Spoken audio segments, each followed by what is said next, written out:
គឺជា Legendary Supra មកពីគ្រួសារ Toyota ហើយនេះគឺជា Legendary Z4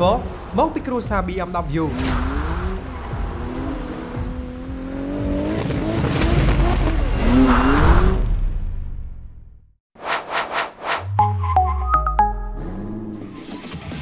ហើយ admin លើគេនិយាយថា Legendary Sport Car ពីរហ្នឹងវាគឺជាឡានតែមួយទេគ្រឿងក្នុងទៅដែរតែសម្បកផ្សេងគ្នាវាយតាមខុសគ្នាលក់យកលុយព្រាតចង់ដឹងថាតើឡាន Sport ជប៉ុននិងឡាន Sport អឺរ៉ុបពិតជាឡានតែមួយមែនអត់ចាំបន្តិចទៀតចាំ admin Cherry ប្រាប់តែឥឡូវសូមចូលនាទីផ្សាយពាណិជ្ជកម្មមួយសិនតើប្រិយមិត្តមានចង់យកឡានទៅត្រួតពិនិត្យ21ចំណុចដើម្បីទំនុកចិត្តនៅក្នុងការធ្វើដំណើរផ្លូវឆ្ងាយអត់បើថាចាប់អារម្មណ៍អាចតាក់ទងទៅកាន់ A-Class Auto បានដើម្បីត្រួតពិនិត្យរថយន្តជាមួយនឹងជាងជំនាញនិងឧបករណ៍ទំនើបស្តង់ដារអន្តរជាតិ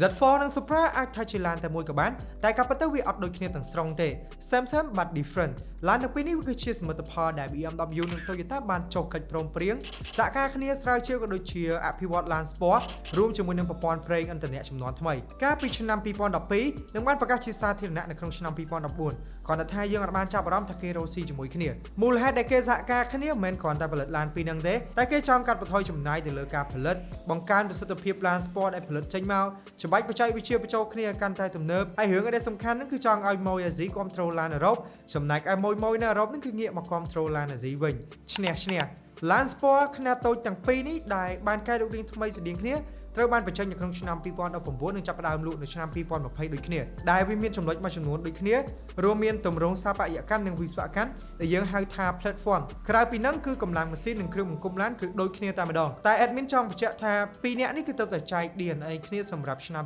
2020ទេសម្រាប់ Z4 និង Supra ជំនាន់មុននិយាយទៅអត់មានអីពាក់ព័ន្ធគ្នាទេក៏ប៉ុន្តែវាក៏មានចំណុចខុសគ្នាច្រើនដែរដោយជាក់ស្ដែង Supra វាមានរូបរាងស្ទាវជាងខណៈដែល Z4 គឺផ្ដោតទៅលើផលិតភាពច្រើនជាងជាពិសេសអាចបើកដំបូលខាងលើបានចំពោះការសហការគ្នានេះ BMW គឺជាអ្នកចេញកម្លាំងច្រើនជាងទៅលើការស្រាវជ្រាវនិងអភិវឌ្ឍ platform ទាំងមូលរួមទាំងផលិតម៉ាស៊ីនផងដែរដែលគេហៅថា BMW CLAR Architecture ដែលធ្វើឲ្យឡានវាមានទម្ងន់ស្រាលនិងមានកម្លាំងខ្លាំងចំណែកឯ Toyota វិញទទួលខុសត្រូវទៅលើការរចនារូបរាងខាងក្រៅខាងក្នុងនិងទម្រង់ aerodynamic ព្រមទាំង tune ប្រព័ន្ធជើងក្រោមរបស់ឡានហើយនៅពេលដែលចេញជាលទ្ធផលសម្រេច Supra វាមានចំណុចលេចធ្លោជាង Z4 ត្រង់ថាវាមានរាងឡូជាងប្រព័ន្ធជើងក្រោមហ្នឹងក៏ធន់ជាង Z4 ហើយអីដែលសំខាន់គឺតម្លៃធូរជាង Z4 ជាង$6,000ណោះឈរលើ platform ស្ថាបត្យកម្មនិងវិស្វកម្មតែមួយប្រើម៉ាស៊ីនដូចគ្នា 3.0 លីត្រ turbocharged inline 6 ផលិតកម្លាំង382សេះដូចគ្នាជាមួយនឹងកម្លាំងរមួល369 pound feet ដូចគ្នាអាចជន់ដល់ល្បឿនកោ